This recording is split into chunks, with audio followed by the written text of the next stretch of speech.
नव्याने पप्पा बाबा डॅड होताय, कॉंग्रॅच्युलेशन्स. पण वडील होणं हे जेवढं आनंददायी आहे तेवढंच जबाबदारीचं काम आहे आणि म्हणून या 5 गोष्टी आवर्जून करायच्या आहेत. Regular visits to paediatrician. तुमच्या पार्टनरसोबत तुमच्या बाळाला घेऊन बालरोग तज्ञाकडे रेग्युलरली जायचं आहे. Help in breast feeding. जसे तुम्ही नव्याने बाबा होत आहात तसेच तुमची पार्टनरही नव्याने आई होते आहे.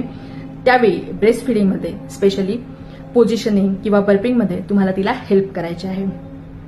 Sharing duties. बाळ येतं तसं बाळासोबत अनेक जबाबदाऱ्या नव्याने येत असतात. बाळ बऱ्याचदा रात्री जागवतं. अशा वेळी बाळाला खाऊ घालणं किंवा त्याचं डायपर चेंज करणं ही जबाबदारी आपण वाटून घ्यायची आहे. Baby connection. बऱ्याचदा आपण बघतो की बाळ आईशी कनेक्टेड असतं.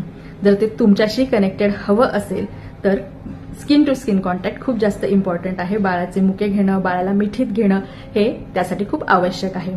शेवटचं आणि सगळ्यात महत्वाचं अंडरस्टँडिंग पार्टनर्स इमोशन. बऱ्याचदा डिलिव्हरीनंतर तुमची पार्टनर पोस्टपार्टम डिप्रेशनमधून जात असू शकते. अशा वेळी तिचे मूड स्विंग समजून घेणं आणि तिला सपोर्ट करणं हे खूप जास्त आवश्यक आहे. एन्जॉय पॅरेंटहूड.